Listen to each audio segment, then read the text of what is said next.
Weather Authority local forecast.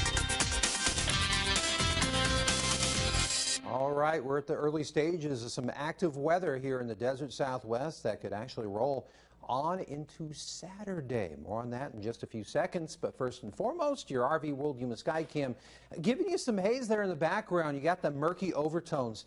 Those are some boomers over in the distance. Showers and thunderstorms pretty much dominant throughout Yuma County at this particular time. Let's get into it right now. As far as what we're seeing with your satellite radar perspective, widespread showers and thunderstorms, not uncommon for this time of year, obviously, but you can see it definitely having its stranglehold on the desert Southwest as we got on into the afternoon. Starting at 1 o'clock, things really started picking up, and as you can see, yeah, we're talking about a full thunderstorm invasion. You can see it up in northern Yuma County. We're seeing it down over south of Yuma as well, kind of rolling toward Somerton and San Luis. Will continue to keep that monitored, but heavy rain potential with these things, cloud to ground lightning, and even potentially some damaging wind as well. Some reports have stated that they've gotten up to 55-mile-per-hour winds, which I would personally categorize as damaging winds. All right, here's what we're looking at as far as the flooding is concerned. We got a flood advisory in play for the northern tip of Yuma County going into La Paz. That's going to go until 7 o'clock tonight, according to the National Weather Service.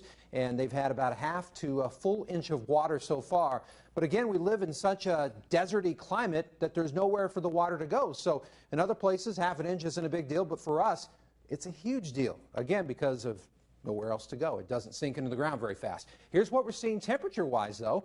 As you can see, some of us have gotten really high in that particular regard. And the overall weather pattern, you got a high pressure. That dome we were talking about, well, it's in position to scoop in that subtropic moisture flow. And that's exactly what we're going to be dealing with, not to mention a disturbance coming at us from the west. So those tandems playing together are going to instigate more activity, or at least likely some activity for us in the next couple of days. Your Metrocast, 106 degrees is what we're expecting by 7 p.m. And then by the time we get to the midnight hour, we'll be in the mid-90s. So you know it's a hot night. It'll be a hot, sticky night considering what we're dealing with. Your Air Quality Index presented by the Imperial County Air Pollution Control District. As you can see, we're mostly good in the hood in that particular area. And for your extended forecast, you're going to see the chances continue through Saturday, as I mentioned, and then we're going to start to stabilize that atmosphere and get us back to our sunshiny ways, so to speak. But consequently, we could be dealing with excessive heat. Yikes.